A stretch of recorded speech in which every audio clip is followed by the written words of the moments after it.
Bonjour à tous et bienvenue à notre webinaire GEST dédié à la mise en place d'une démarche de prévention quand on est une petite entreprise. Je vous remercie de nous avoir rejoints aujourd'hui et je vous demande de patienter quelques instants, le temps que nous puissions attendre tout le monde. Nous attendons environ 250 personnes aujourd'hui. Donc c'est pour ça qu'il est 9h58. Je vous propose de vous installer confortablement devant votre écran, d'aller vous servir un café, un thé, une tisane et de patienter encore quelques instants. N'hésitez pas sur l'onglet situé sur votre droite, l'onglet questions, à nous faire un petit retour. Est-ce que vous m'entendez bien? Est-ce que le son est bon, la vidéo? Si vous avez des soucis, cela peut venir de votre connexion Internet. N'hésitez pas à nous faire également un petit retour. Nous espérons que vous avez le beau temps. Ici, en Lorraine, nous avons du soleil. Ça arrive, en Moselle. Et nous profitons bien. Merci Vianney pour votre retour, qui nous dit qu'il nous entend bien. Donc, bienvenue à ceux qui nous rejoignent. Je vois que les connexions montent petit à petit. Vous êtes bien au webinaire GEST dédié à la démarche de prévention pour les TPE et PME. Et je vous propose de patienter encore quelques instants, le temps que tout le monde puisse se connecter. Puis nous allons commencer ce webinaire. Installez-vous confortablement. Notre équipe est prête, comme vous pouvez le voir. Et nous attendons simplement que tout le monde puisse arriver. Merci Jérôme, merci Christelle pour vos retours, c'est gentil. Donc comme ça, vous savez déjà que vous pouvez utiliser cet onglet questions si vous avez des questions durant le webinaire. Angélique également nous fait un retour, Alexandra aussi, merci à tous en tout cas et bonjour. Donc nous espérons que vous êtes bien installés confortablement devant votre écran pour ce webinaire. Alors nous avons l'outil informatique qui fait des petits changements tout seul d'écran, comme vous pouvez le voir, ça peut arriver. Normalement, ça n'arrivera pas une fois que le webinaire aura commencé. Isabelle, merci, tout est parfait. Françoise également, merci à tous. Donc, ça y est, les connexions augmentent petit à petit. Je vous invite encore à patienter 1 ou 2 minutes, le temps que tout le monde puisse se connecter. Sachez dans tous les cas que cette présentation sera disponible en replay à la fin de celle-ci. Donc si jamais vous deviez avoir un problème de connexion chez vous ou à votre travail, en fonction de si vous êtes en télétravail ou non, vous pourrez revoir le webinaire entièrement dès que celui-ci sera terminé. Donc pas d'inquiétude, si vous deviez avoir une petite coupure, vous ne manquerez pas la présentation. Donc bonjour aux dernières personnes qui se connectent. Merci Lydie, Chloé également. Hein, on voit vos retours, donc c'est parfait. Voilà, on attend donc à peu près 250 personnes aujourd'hui. On laisse les gens se connecter et dans 1 minute, on pourra commencer. Bonjour Stéphanie également. Alexandra, alors à 11h20, pas d'inquiétude Alexandra, le webinaire sera terminé. Nous partons sur environ 3/4 d'heure de webinaire, puis suivi de questions-réponses en fonction des besoins. Donc, pas d'inquiétude, à 11h20, celui-ci sera terminé puisque maximum à 11h, vous serez libérés. Le but est de ne pas vous prendre trop de temps de travail non plus et de vous apporter des réponses rapidement et efficacement. Voilà, donc bonjour à tous. On va bientôt démarrer ce webinaire présenté donc par GEST, l'association des services de santé au travail du Grand Est. Encore quelques secondes de patience, le temps d'aller vous rechercher un petit café et nous allons commencer.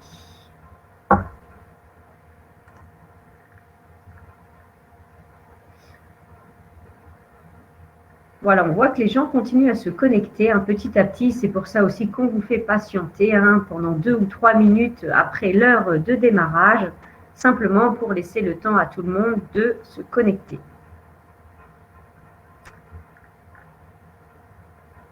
Alors écoutez, il est 10h03, donc je vous propose de démarrer ce webinaire sans plus attendre. Donc bonjour à tous et bienvenue. Je suis Claire Grunder, responsable communication chez Agestra. Et aujourd'hui, pour vous présenter ce webinaire, j'accueille Déborah Jolas, infirmière en santé au travail chez Agestra, Florian Vogel, ingénieur en prévention des risques professionnels chez AIST 3F. Et dans les starting blocks en back-office que vous ne voyez pas, nous avons également une équipe de choc. Anne Gallois, IPRP BTP, et Angélique Cussenot, IPRP ergonome au CIST BTP Lorraine, et Angélique Charles, assistante en santé au travail au CIST BTP Lorraine, qui sont toutes les trois là pour répondre à vos questions. Comme vous les verrez sur votre droite, vous avez un onglet questions. Donc pendant le webinaire, n'hésitez pas à les poser. Celles-ci sont totalement individuelles et nous pourrons y répondre directement à l'écrit par notre équipe. Nous pourrons également reprendre des questions à l'oral dès la fin du webinaire. Comme je vous l'ai dit, cette présentation sera disponible en replay dès la fin de la présentation et vous pourrez au plus tard demain télécharger le PDF de présentation sur le site internet de Gest. Donc sans plus attendre, qu'allons-nous voir aujourd'hui dans ce webinaire? Donc après vous avoir fait une courte introduction, nous vous parlerons des très petites entreprises et de la prévention pour faire un focus sur la prévention en détail. De quoi parle-t-on? Puis, nous rentrerons dans le vif du sujet à vous expliquer de quelle manière mettre en œuvre la prévention au sein de vos entreprises. Et bien entendu, nous vous présenterons également des exemples concrets. Puis, nous vous parlerons également des partenaires qu'il existe. Alors, Déborah, je vous laisse la parole. Dites-nous tout. Qu'allons-nous voir aujourd'hui? Merci Claire. Bonjour à tous. Donc, concernant la prévention, quelques petites paroles d'employeurs et de salariés justement concernant la prévention. Alors, ce que l'on peut entendre régulièrement, c'est qu'elle est difficile à mettre en œuvre, qu'il n'y a pas d'organisation dédiée. C'est pour répondre à une obligation réglementaire et on n'a pas le temps. Et concernant les accidents et les maladies professionnelles, elles sont souvent source d'inquiétude pour les employeurs et les salariés et cela déstabilise l'ensemble des activités de l'entreprise. Alors, le rôle des SSTI. Votre service de santé au travail connaît les risques de l'entreprise, la réglementation et comment les aborder de manière pragmatique. Son équipe pluridisciplinaire est là pour vous conseiller dans ce travail de mise en place d'une démarche de prévention des risques et aussi vous accompagner dans la définition de solutions et de méthodes adaptées à votre contexte. Chaque entreprise a des besoins spécifiques et l'objectif du SSTI est d'y répondre au mieux. Merci beaucoup Déborah. Alors maintenant, parlez-nous concrètement qu'est-ce qu'une TPE, une PME et la prévention dans les grandes lignes. Alors, qui sont les TPE-PME? Ce sont des petites entreprises jusqu'à 50 salariés et elles représentent 98% des établissements comme on peut le voir sur le graphique à côté. On voit une prédominance des entreprises de 1 à 4 salariés et ces entreprises comptabilisent 50% des salariés en France, comme on peut le voir aussi sur le graphique à côté. D'accord. En attendant, vous avez vu apparaître sur votre droite, à côté de l'onglet questions, vous avez un onglet sondage. Alors, je vous invite à prendre quelques secondes pour pouvoir répondre et dites-nous, au sein de votre entreprise, y a-t-il une démarche de prévention initiée? Donc oui, non, à venir, ou bien vous ne pouvez ne pas savoir si vous êtes salarié. Donc allez-y, on vous laisse quelques secondes pour répondre. Déborah, les réponses arrivent. Je vais vous les donner. J'attends beaucoup de gens répondre. Donc merci d'ailleurs de prendre quelques temps. Alors pour l'instant, nous avons une majorité de oui. Nous sommes à peu près 44%, 45% de oui. De non, 20%, mais nous avons quand même 20% de à venir. Donc, entre les oui et les à venir, on est à peu près à 65% de démarches de prévention. Donc, ce qui est positif. On va les confronter aux résultats des données nationales et c'est très bien. C'est-à-dire qu'en termes de prévention, le document unique d'évaluation des risques professionnels est rédigé ou actualisé dans 45% des entreprises. Donc là, on est à plus de 60%. Donc, on va dire mieux que la moyenne nationale, mais seulement dans 38% pour les entreprises de moins de 10 salariés. Alors, ce qui est souvent invoqué, c'est que ce document n'est pas réalisé ou actualisé par manque de temps ou manque de moyens. Et on constate que 7% des employeurs déclarent prendre les devants en prévention dans leur entreprise, ce qui laisse une belle marge de progression à venir pour la prévention. Alors, les TPE-PME, vous avez un fonctionnement particulier qui est notamment centralisé pour la gestion autour du dirigeant, une très grande polyvalence des salariés, l'absence de fonctions support orientées santé et sécurité dans les entreprises de moins de 50 salariés. Mais ce dimensionnement de l'entreprise recèle des atouts. C'est d'entraîner toute l'entreprise dans la démarche de prévention et tous les salariés se sentent investis dans la prévention. Merci Déborah. Alors maintenant, pour rentrer un peu plus dans le vif du sujet, donc pouvez-vous nous parler un peu plus de la prévention? Et n'oubliez pas, vous qui nous regardez, si vous avez des questions, notamment par rapport à votre situation ou votre entreprise, vous avez un onglet questions pour les poser et notre équipe en back-office pourra y répondre de manière totalement personnalisée. Alors Déborah, cette prévention, de quoi parle-t-on? Alors la prévention, quels en sont les enjeux? Alors tout d'abord, des enjeux humains. Préserver l'intégrité physique et la santé physique et mentale des salariés. Une motivation et une implication des salariés dans l'entreprise. Des enjeux sociaux, réduire l'absentéisme, création d'un climat social sain, assurer une attractivité de l'entreprise, améliorer les conditions de travail, des enjeux juridiques, éviter les pénalités et les condamnations en répondant aux obligations légales, et des enjeux économiques, réduire les coûts liés à la réparation, les accidents du travail, les maladies professionnelles, le maintien dans l'emploi, améliorer l'image de marque de l'entreprise et préserver les ressources de production et les savoir-faire. Une démarche de prévention est toujours un investissement bénéfique. Alors, un petit rappel du Code du travail, bien évidemment. Donc, la prévention apparaît au travers de l'article L4121-1 du Code du travail. Et il est dit, l'employeur prend les mesures nécessaires pour assurer la sécurité et protéger la santé physique et mentale des travailleurs. Ces mesures comprennent des actions de prévention des risques professionnels, y compris ceux mentionnés à l'article L4161-1, comme par exemple les contraintes physiques marquées, des actions d'information et de formation, la mise en place d'une organisation et de moyens adaptés, comme par exemple une organisation sur le travail posté. L'employeur veille à l'adaptation de ces mesures pour tenir compte du changement des circonstances et tendre à l'amélioration des situations existantes. Voilà pour ce petit rappel du Code du travail. Alors, de quoi parle-t-on au niveau de la prévention? On va commencer par une définition. Donc, la prévention des risques professionnels, c'est l'ensemble des dispositions à mettre en œuvre pour préserver la santé et la sécurité des salariés, améliorer les conditions de travail et tendre au bien-être au travail. Alors, elle s'articule au travers de 3 types de prévention. La prévention primaire, on évite l'apparition d'un risque en s'axant sur les dangers. L'objectif, éviter les risques. La prévention secondaire, on accepte l'apparition d'un risque, mais on évite la création d'un dommage en prenant des mesures spécifiques. L'objectif, limiter les risques. Et en prévention tertiaire, on accepte l'existence d'un dommage, mais on prend des mesures pour le neutraliser autant que possible.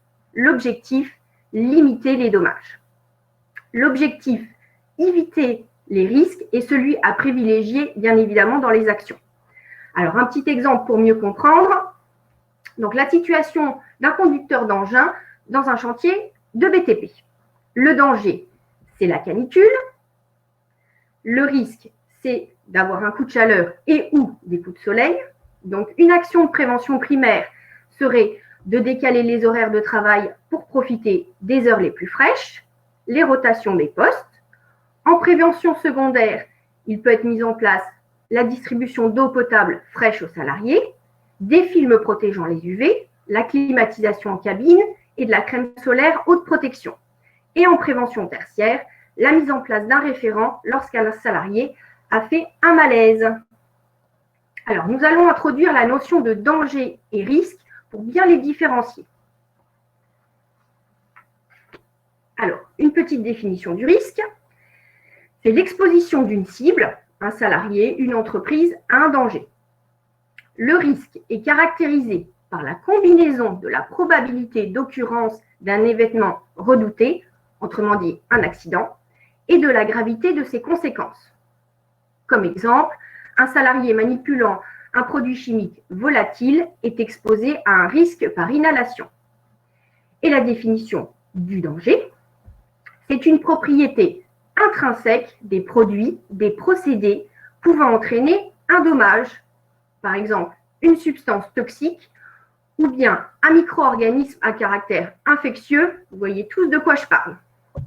Alors, pour reprendre le petit dessin, notre situation dangereuse, le danger, c'est qu'il y a une caisse qui est transportée en hauteur par un engin. Et notre cible en dessous, c'est notre salarié qui évolue dans son milieu de travail. Et le risque, eh bien, c'est que la caisse, il y a un dysfonctionnement au niveau de la tâche et tombe sur le salarié. Alors, nous allons donc passer aux 9 principes généraux de la prévention. Donc, on va les énoncer et les détailler un à un avec quelques exemples. Donc, le premier, c'est éviter les risques en supprimant le danger ou l'exposition à celui-ci. Comme réduire l'exposition au bruit en achetant une machine la plus silencieuse possible. En deux, évaluer les risques qui ne peuvent être évités, c'est-à-dire apprécier la nature et leur importance dans l'entreprise pour déterminer des actions à mener pour assurer la sécurité et garantir la santé des travailleurs. Comme par exemple, un risque de troubles musculo-squelettiques dans une boulangerie peut être réduit par l'achat d'un pétrin à bascule. En 3, combattre les risques à la source. Intégrer la prévention dès la conception des lieux de travail, des équipements, des modes opératoires. Comme par exemple, placer la machine la plus émissive de poussière proche de l'extraction d'air dans une pièce fermée. En 4, adapter le travail à l'homme, c'est-à-dire une adaptation de la conception des postes. Par exemple, réfléchir à une rotation des postes à intervalles réguliers pour limiter les gestes répétitifs ou les contraintes de posture, ou des plans de travail à hauteur variable. En 5, tenir compte de l'évolution de la technique, comme par exemple pour diminuer les manutentions des charges en plaçant des rangs de chargement. En 6, remplacer ce qui est dangereux par ce qui l'est moins. Éviter l'utilisation de produits dangereux, comme par exemple le perchloréthylène dans les pressings, par une méthode présentant des dangers moindres, comme le nettoyage à l'eau ou au CO2 liquide. En 7, planifier la prévention en y intégrant un ensemble cohérent, la technique, l'organisation du travail, les relations sociales et notamment les risques liés au harcèlement moral. Alors, ces mesures de prévention peuvent être déclinées dans 3 domaines d'action, ce qu'on appelle la méthode HOT. Alors, H pour humain, qui est pour les formations, comme par exemple l'habilitation électrique ou des actions de sensibilisation sur le port des équipements de protection individuelle. O pour organisationnel, organiser les espaces de travail, les horaires de travail et encadrer les remontées d'informations. Et T pour technique, c'est utiliser du matériel adapté. 8, c'est prendre des mesures de protection, mais en considérant que les protections collectives sont prioritaires et que les protections individuelles arrivent en complément de celles-ci. Par exemple, lors d'une exposition aux poussières de bois, il faut une aspiration à la source de la machine et en complément, l'utilisation du masque adapté. Et en 9, donner des instructions appropriées aux travailleurs en donnant des informations nécessaires à l'exécution de leurs tâches dans des conditions de sécurité optimales. Et dernier exemple, l'utilisation de gilets ou de vestes réfléchissantes sur un chantier pour être visible de tous, notamment quand plusieurs corps de métier sont présents. Merci beaucoup Déborah. Donc effectivement, maintenant vous comprenez mieux de quoi on parle quand on parle de prévention. Ces 9 principes sont donc généraux et s'appliquent à toutes les entreprises. Donc maintenant, Florian, je vais vous laisser la parole. Concrètement, comment mettre en œuvre cette prévention quand on est une TPE ou une PME? Merci Claire. Alors du coup, avec tout ce que Déborah nous a appris jusqu'à maintenant, on va voir comment l'appliquer dans l'entreprise de manière la plus simple possible pour que ce soit également la manière la plus efficace. Donc la démarche de prévention, on va chercher dans l'entreprise à vraiment inculquer une culture de prévention autant pour l'employeur que pour les salariés, que pour toutes les personnes qui gravitent autour et qui sont amenées à travailler avec l'entreprise. Donc la démarche d'évaluation des risques professionnels correspond à peu près au document unique d'évaluation des risques professionnels. Hein. C'est vraiment sur ce document qu'on va se baser pour évaluer et faire la démarche d'évaluation des risques. Ce document et cette démarche vont nous permettre de mettre en place les actions de prévention les plus pertinentes possibles. Donc, je vous parlais avant d'efficacité. Donc, on va privilégier les actions, comme Déborah nous l'a montré à l'instant, hein, dans un certain ordre de priorité et selon la gravité possible des accidents, selon l'activité de travail réalisée. Pour ce faire, on va tout d'abord préparer l'évaluation. Donc, préparer l'évaluation, c'est tout d'abord mobiliser les ressources en interne. Donc, l'employeur qui est le premier en face de cette évaluation doit être le moteur, mais tous les salariés de l'entreprise sont également les ressources à mobiliser puisque ce sont les acteurs primaires de l'activité et donc du coup, eux qui sont face à ces risques et à ces dangers. Vous pouvez également mobiliser des ressources externes. Donc, on verra tout à l'heure, on a une certaine liste, hein, comme le service santé au travail ou d'autres partenaires, pour justement vous aider à travailler sur le sujet. Donc, vous pouvez travailler dans les très petites structures à 1, 2 ou en petits groupes pour essayer de former un groupe pilote et avancer sur le sujet. Dans les plus grandes structures, au-delà de 10 salariés, on verra que du coup, mobiliser tout le monde en même temps sur le sujet, ça peut être contre-productif et du coup, là, on va vraiment se baser sur un groupe de travail.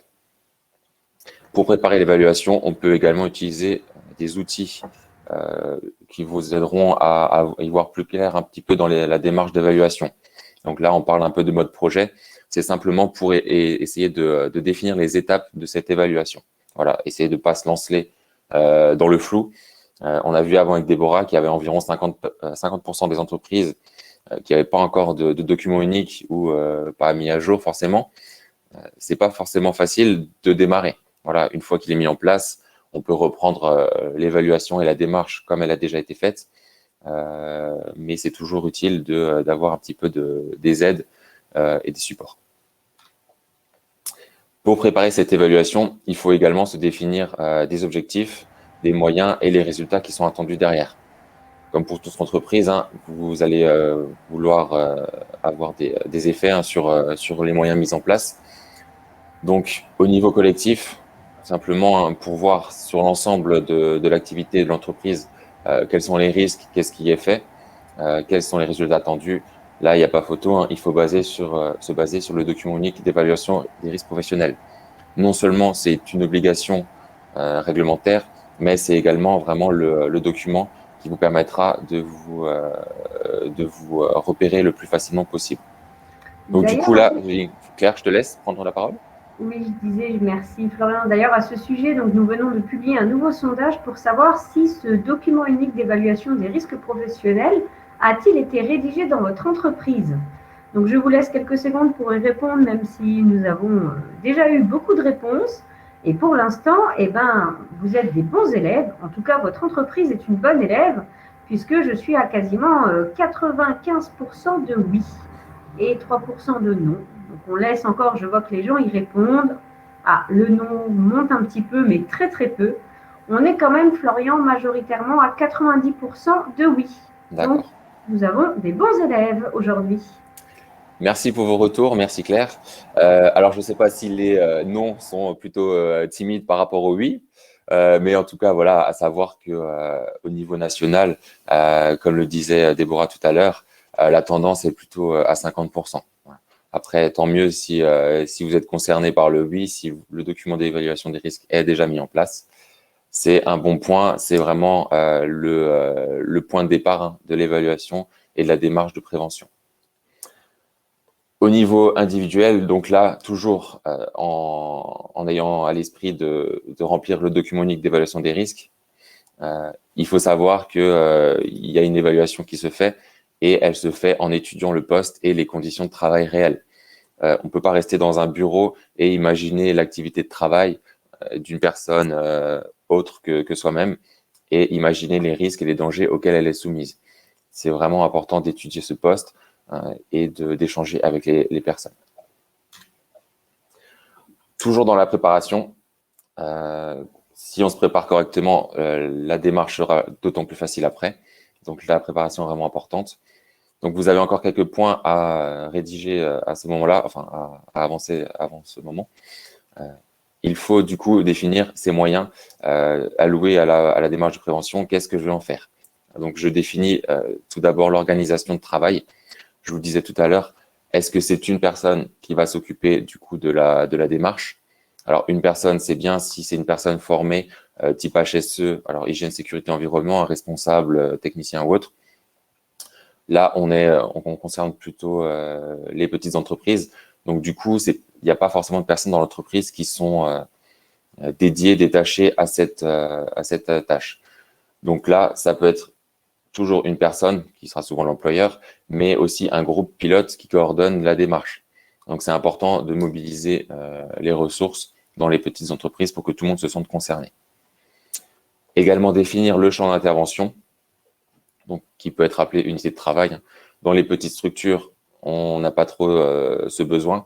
Par contre, dès que l'activité est importante, il faut mieux diviser, on va dire, l'entreprise en unités de travail afin de pouvoir précisément voir ce qui se passe dans cette unité, puisque dans une unité de travail, on peut retrouver déjà pas mal de dangers et pas mal de risques associés.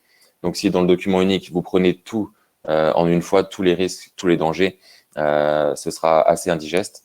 Si vous utilisez la méthode unité de travail, vous pourrez découper l'entreprise et voir que c'est beaucoup plus simple. Également, définir les outils mis en œuvre pour l'évaluation. Donc, il en existe déjà pas mal sur Internet ou auprès des partenaires, Service Santé au Travail, CARSAT, INRS ou autres. Ce sont souvent des documents aussi qui sont présents dans l'entreprise. Tout simplement, le registre des accidents, des soins bénins vous donne déjà un bon aperçu des dangers et des accidents qui ont lieu dans votre entreprise. Vous pouvez également vous baser sur des grilles ou des checklists pour être sûr de ne pas oublier de dangers, de risques dans l'activité. Ces grilles ou ces checklists, vous pouvez les retrouver pareil chez les partenaires, mais vous pouvez également les créer vous-même. Les employés, les salariés et les employeurs sont vraiment les personnes les plus à même de connaître les activités, les dangers et les risques associés dans l'entreprise. Donc, faites-vous confiance également. Toujours dans la démarche d'évaluation et de préparation, on va définir les moyens humains et financiers que l'on alloue à cette démarche. Et bien sûr, le dernier point très important, qui est parfois un peu négligé, c'est la communication que vous allez faire autour de cette démarche et autour de la sécurité et la santé au quotidien. Il est vraiment très important de communiquer sur ce point. Alors, si dans une petite entreprise, tout le monde est impliqué, il n'y a pas de souci, tout le monde a l'information, vous communiquez les uns avec les autres. Par contre, dès qu'on passe sur un mode pilote ou groupe de travail, là, du coup, ce groupe est informé vraiment de façon intensive et les autres salariés qui ne sont pas dans ce groupe peuvent se sentir en retrait ou mis à l'écart. Donc, il est très important de communiquer avec eux, avec l'ensemble de l'entreprise, pour que du coup, cette démarche de prévention, ce que vous allez mettre en place, soit accepté et que du coup, une culture de prévention se crée vraiment dans l'entreprise. Si les personnes n'adhèrent pas à votre démarche de prévention, elle n'aura quasiment aucune chance d'être mise en place correctement au quotidien. Une fois que vous avez démarré l'évaluation, la démarche de prévention, ce qu'il faut faire, c'est identifier les risques dans votre entreprise.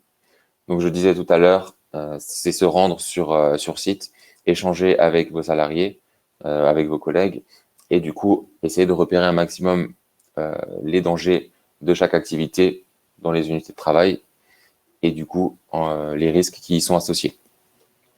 Dans votre document unique, du coup, vous allez alimenter toutes les situations de travail avec les risques et les dangers associés, les dommages possibles. Et du coup, vous allez pouvoir définir les conditions d'exposition de vos salariés aux différents dangers avec du coup les facteurs de pénibilité, de gravité et d'exposition. Cette identification des risques va nous permettre par la suite de créer un inventaire. Donc, une fois que vous aurez listé toutes les situations dangereuses dans votre entreprise qui sont liées à l'activité, vous allez pouvoir les classer en faisant une hiérarchie de ces risques. Et vous allez trouver que certains risques sont prioritaires par rapport à d'autres et d'autres le sont moins. Alors, Claire, je crois qu'il y a un sondage à ce moment-là. Alors, effectivement, un nouveau sondage vient d'apparaître pour qu'on puisse en savoir un peu plus aussi sur vous qui nous regardez. Donc, dites-nous, d'après vous, quel serait le risque prioritaire dans votre entreprise? Est-ce que ce serait un risque routier, trajet de voiture, un risque chimique lié à l'utilisation de produits, un risque TMS, donc troubles musculo-squelettiques, donc notamment en fonction de votre posture, ou plutôt un risque chute en hauteur? Donc, on vous laisse également quelques secondes pour y répondre. Donc, pour l'instant, on est plutôt sur un risque TMS, donc ce qui nous indique que vous êtes plus des entreprises dans le domaine du service. Si je ne me trompe pas, Florian a utilisé notamment une station informatique. Nous avons également un peu de risque routier et très peu de risque chimique et de chute de hauteur. Donc voilà, on est à 67% de risque TMS. D'accord, merci Claire. Merci toujours pour vos retours. Alors là, du coup, le sondage, l'intérêt n'était pas forcément de dire quel risque est prioritaire par rapport à un autre de façon globale, mais vraiment de vous montrer que chaque entreprise, chaque salarié, chaque employeur a vraiment son document unique qui lui est propre, ses risques qui lui sont propres, même si on peut retrouver dans un même secteur d'activité les mêmes risques prioritaires, bien sûr. Les risques TMS, tu disais à l'instant Claire, on peut se douter que les personnes qui sont dans le secteur des services et même aller plus loin, les personnes qui sont sur un poste d'unité informatique vont retrouver ce risque TMS en priorité par rapport à un risque chimique, par exemple. Voilà. Donc, pas se focaliser sur mon risque prioritaire et celui-ci, pourquoi je ne trouve pas la même chose qu'ailleurs, pourquoi mon entreprise est différente. Vraiment, chaque entreprise a sa façon de travailler, a mis en place déjà peut-être des actions de prévention et de protection qui ont réduit ce risque d'une manière ou d'une autre. Et du coup, l'important, c'est d'avancer vers la sécurité et la santé en planifiant cette prévention. Voilà. Une fois du coup que vous avez hiérarchisé et priorisé vos actions et vos risques dans votre document unique d'évaluation, la suite, c'est simplement d'assurer le suivi du plan d'action. Vous allez mettre en place, sur du court, long ou moyen terme, des actions de prévention de tout type. Et l'intérêt, c'est est-ce que du coup, ils vont être réalisés, mis en place à la date butoir que je me suis donnée? Est-ce que du coup, les personnes qui étaient les garantes de la mise en place de ces actions le suivent régulièrement? Est-ce que quand c'est fait, est-ce que du coup, je ne peux pas passer à une étape suivante?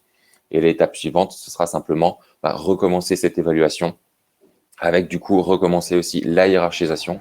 Et à ce moment-là, on verra que la hiérarchisation du coup sera un peu chamboulée puisque vous aurez réduit certains risques et d'autres seront apparus peut-être plus dangereux, plus prioritaires par rapport à ceux qui l'étaient avant, mais qui le sont moins maintenant. Donc, quelques exemples pour vous montrer ce qui est fait dans la réalité. Je pense que chacun vit au quotidien un petit peu cette démarche de prévention à sa façon.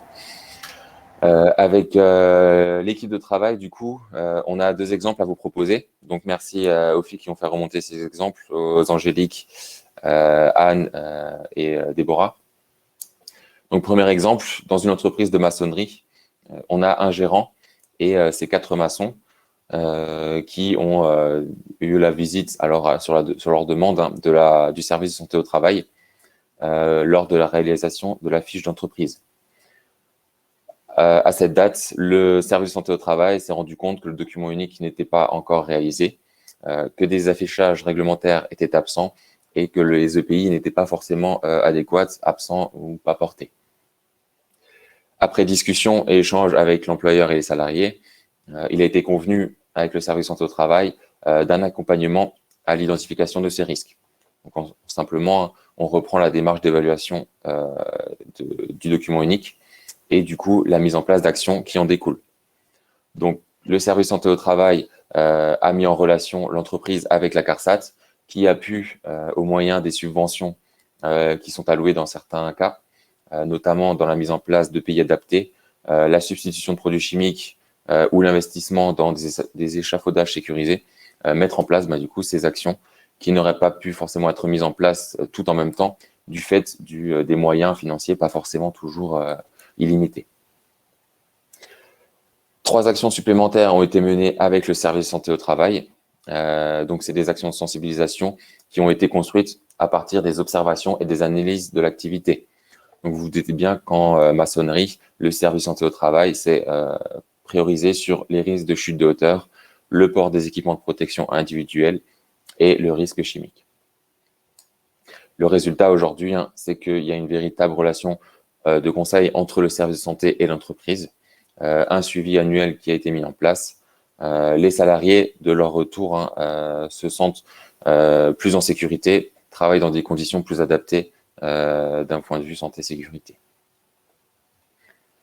Deuxième exemple, tout à fait différent, mais toujours une petite entreprise, hein, un couple de gérants et ses 3 salariés dans une boulangerie qui ont eu une demande auprès du service de santé au travail. Leur but était de déménager, de concevoir des nouveaux locaux pour la boulangerie et du coup, elles ont demandé un accompagnement dans cette démarche. Donc, le service de santé au travail est tout d'abord venu sur site, voir les locaux existants, analyser les postes de travail et établir une cartographie des risques professionnels.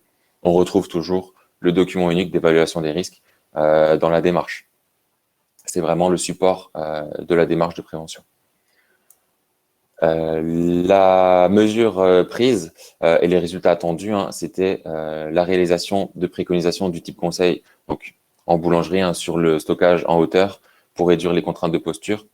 Vous vous doutez bien, pour ceux qui ne sont pas boulangers ou pas dans le domaine, qu'en poste de vendeur, les stockages sont soit situés en hauteur pour les pains qui se trouvent derrière les personnes, ou alors vraiment en dessous de la taille, voire en dessous du niveau des genoux, pour tout ce qui est carton d'emballage et autres. Donc du coup, là, il y avait un vrai risque sur les TMS. Donc le service de santé au travail, après avoir réalisé conjointement avec l'employeur et les salariés l'évaluation, a proposé une organisation de nouveaux espaces de stockage et également un conseil sur le revêtement du sol et des équipements plus ergonomiques. Le revêtement du sol, hein, c'est simplement, puisqu'en boulangerie, vous vous doutez bien que la farine au sol plus l'eau ou tout autre liquide rend le sol très glissant. Et donc, du coup, c'est des choses qu'il faut concevoir et appréhender avant la réalisation des nouveaux locaux. Donc là, cet exemple est très utile puisque du coup, la conception d'un nouveau local, déménagement, agrandissement ou autre, requiert une prévention vraiment en amont avant la pose de la première pierre. Une fois que les travaux seront commencés, souvent, du coup, on se rend compte de certaines choses en matière de santé et de sécurité et qui coûtent, du coup, beaucoup plus que si elles avaient été prises en compte à la base. Voilà, Claire. Merci beaucoup, Florian. Donc, maintenant que vous savez comment mettre en place cette démarche de prévention, les exemples étaient très spécifiques, mais sachez qu'en contactant votre service de santé au travail, vous serez accompagné de manière personnalisée. Donc, n'hésitez pas à faire cette démarche. Et donc, pour conclure ce webinaire, pour aller un peu plus loin, au-delà du SSTI, qui peut accompagner les entreprises ? Alors, du coup, je vous ai parlé des services de santé au travail, bien évidemment. Aujourd'hui, c'est nous qui vous présentons ça, mais nous ne sommes pas les seuls à pouvoir vous aider dans ce domaine. Les partenaires sont nombreux. Normalement, ils sont tous reliés entre eux. Hein. C'est pas parce que vous passez par la CARSAT que le service de santé au travail doit être mis aux côtés et inversement. Donc, vous pouvez très bien contacter. Alors, l'OPP-BTP, le premier dans cette liste, hein, concerne par contre particulièrement les entreprises des bâtiments travaux publics. La CARSAT, là par contre, concerne tout le monde.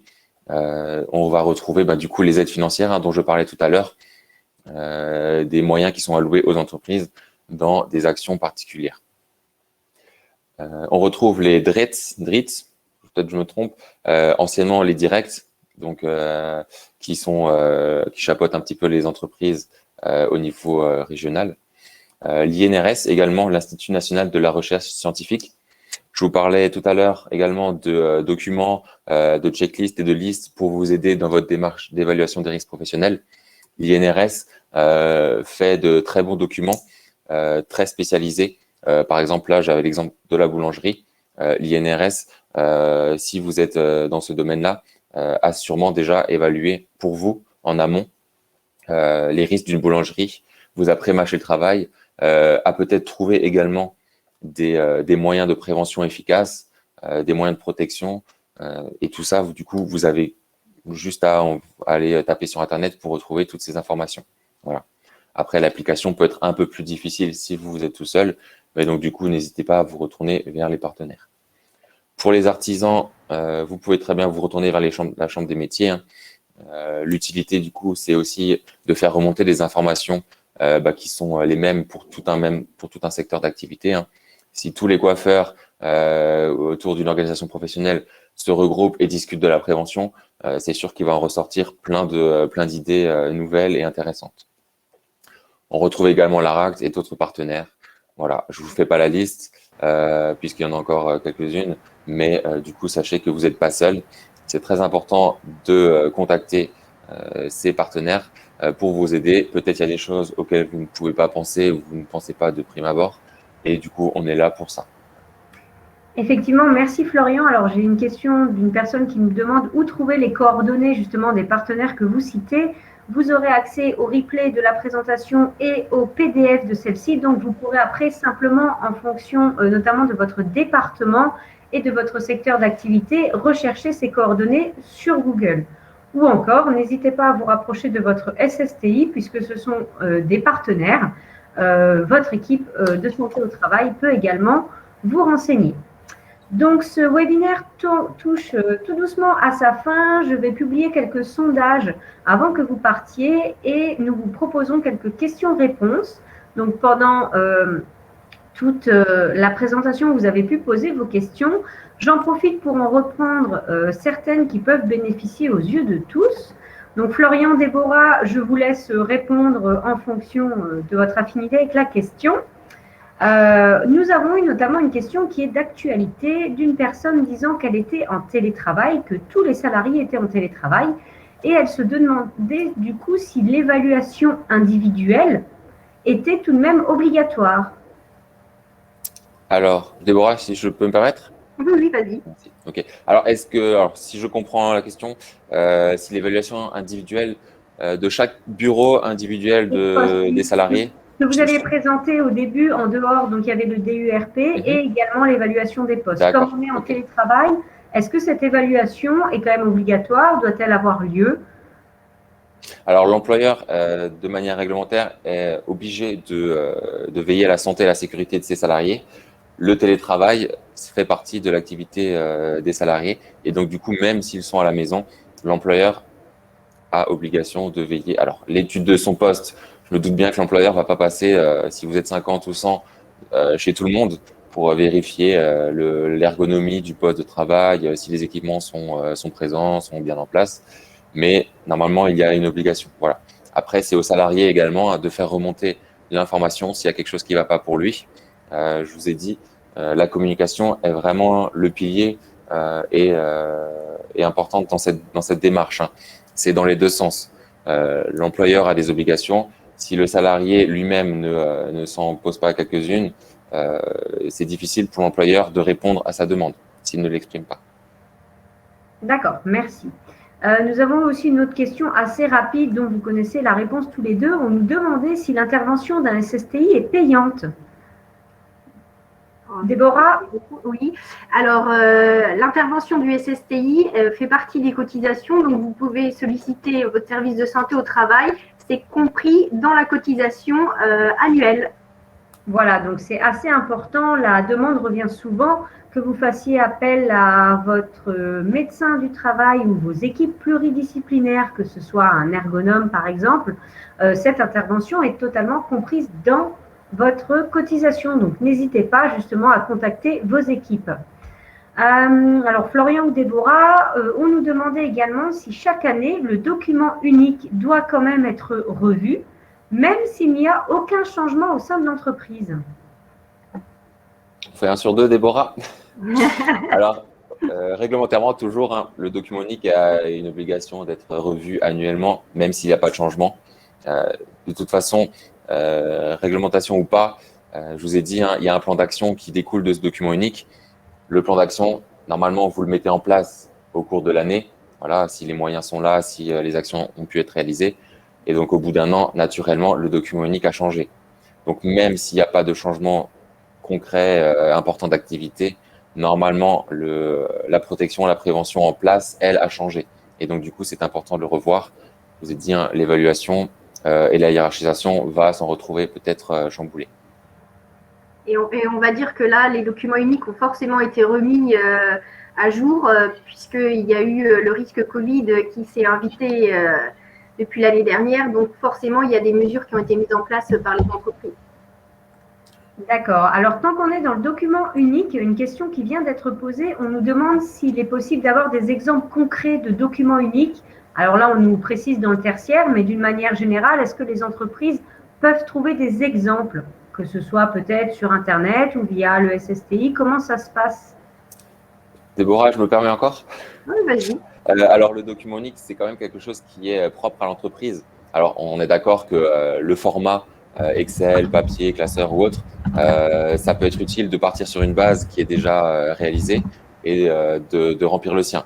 Alors, il y a des choses qui se trouvent sur Internet assez facilement, pas toujours dans le secteur qu'on souhaiterait, hein. Si vous avez un secteur très précis, je suis pas sûr que vous retrouviez quelque chose sur Internet.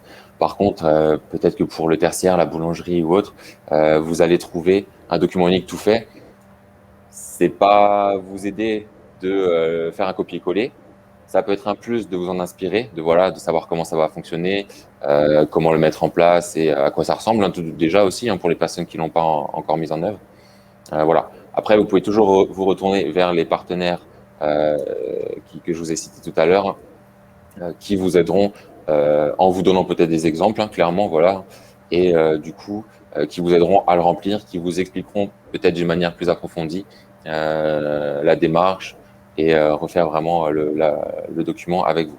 Alors, je me permets, Claire, aussi, je sais qu'on a un webinaire en septembre qui va parler du coup du document unique, donc qui est à peu près, enfin un peu la suite de ce webinaire qui fait que aborder le document unique, mais qui parle de la démarche de prévention. En septembre, du coup, on va vraiment aborder le document unique en lui-même. Voilà, ça peut être intéressant pour ceux qui se posent la question. Oui, tout à fait. Et donc, sachez que votre service de santé au travail peut vous accompagner, et cela de manière gratuite, pour mettre en place ce document unique, et qu'il n'y a pas de trame officielle, que celui-ci s'adapte bien à votre entreprise, à votre organisation et à vos risques. Puisqu'effectivement, nous avons eu également une question de savoir quels étaient notamment les impacts organisationnels ou structurels dans le déploiement d'une démarche de prévention. Je pense, Déborah, que par rapport à cette question-là, cela dépend vraiment de votre organisation. Nous ne pouvons pas répondre globalement pour vous tous qui nous regardez, mais effectivement, tout est très personnalisé. Oui, chaque situation est individuelle et on peut prendre 2 entreprises du même groupe d'activité, selon le nombre de salariés, selon leur activité propre, leurs locaux, les risques et les dangers sont différents. Donc, c'est vraiment propre à chaque entreprise. Et comme le disait Florian, on peut se servir d'exemple, mais ça ne collera pas à la réalité même de l'entreprise. Donc, on peut s'inspirer effectivement de ce qu'ont fait les autres, mais il faut se questionner soi-même en tant qu'employeur et questionner ses salariés qui, eux, connaissent réellement la réalité du travail. D'accord. Et justement, pour rebondir sur ça, nous avons une question alors personnalisée, mais que je vais transformer en globale. Si une société possède plusieurs entreprises, le document unique doit-il être fait pour la société générale ou il peut être fait pour les différents immeubles de l'entreprise qui ne présenteront pas forcément les mêmes risques en fonction de l'activité qui peut être faite dans chaque structure? Alors du coup, là, on va un peu revenir sur les unités de travail, hein. On n'est pas sur une unité de travail à proprement dite, mais du coup, un document unique doit être fait au niveau du groupe en lui-même, mais dans ce document unique, il y aura des spécifications, du coup, peut-être par bâtiment, par immeuble, je ne sais pas, et peut-être le document unique sera normalement présent dans tous les bâtiments. Si c'est au niveau national, vous doutez bien que le document unique à Paris ne sera pas forcément accessible à Metz, à Reims, à Strasbourg de la même façon. Donc du coup, on le retrouvera peut-être décliné en différentes versions sur chaque site. Très bien, merci. Alors, entre-temps, nous avons eu d'autres questions, alors plutôt personnelles, donc je laisse notre équipe répondre directement à ces questions-là. On arrive donc tout doucement à la fin, donc j'en profite pour publier 3 petits sondages. N'hésitez pas à y répondre avant de partir. Si vous avez encore quelques questions, posez-les. Notre équipe y répondra à l'écrit. Pour ma part, donc, comme vous l'a dit Florian, en septembre prochain, Gest vous proposera un webinaire vraiment dédié sur le DUERP pour vous aider. Sachez que le mois prochain, en mai, le webinaire portera sur le risque routier. Et également, en tant que dirigeant de TPE, PME ou salarié, et n'hésitez pas à le faire remonter auprès de vos dirigeants, Gest a actuellement une enquête en cours très courte, seulement 5 minutes, qui nous permet un peu d'évaluer l'impact de cette pandémie avec laquelle nous vivons depuis plus d'1 an aujourd'hui, qui se prolonge, afin de connaître justement l'effet notamment des dernières mesures, entre les confinements, le couvre-feu, sur votre santé en tant que dirigeant d'une TPE ou PME, mais également sur l'activité de votre entreprise. Donc, je vous invite à vous connecter sur le site de Gest, association-gest.org, pour pouvoir prendre 5 minutes de votre temps et répondre à cette enquête. Et au plus tard, dès demain, vous retrouverez notamment la présentation en PDF de ce webinaire, sachant que le replay sera automatiquement disponible dès que nous allons le finir. Déborah, Florian, avez-vous quelque chose à rajouter pour conclure ? Pour ma part, non. Pensez au fait que vous n'êtes pas seul et à communiquer. Voilà, donc les maîtres mots, n'hésitez pas à vous tourner vers votre service de santé au travail. On n'y pense pas forcément, mais nous sommes là pour vous accompagner. Et l'avantage, c'est que vous bénéficiez d'un accompagnement personnalisé en fonction de votre entreprise et de votre situation. Et donc, je vous remercie, Déborah et Florian, et surtout, je remercie aussi beaucoup Anne, Angélique et Angélique qui ont répondu à beaucoup de questions durant ce webinaire. Je vous souhaite à tous une belle fin de journée en espérant que vous puissiez un peu profiter du beau temps. Et donc, nous vous donnons rendez-vous le mois prochain, le 20 mai, pour le risque routier. Merci à tous. Au revoir. Au revoir. Merci, au revoir.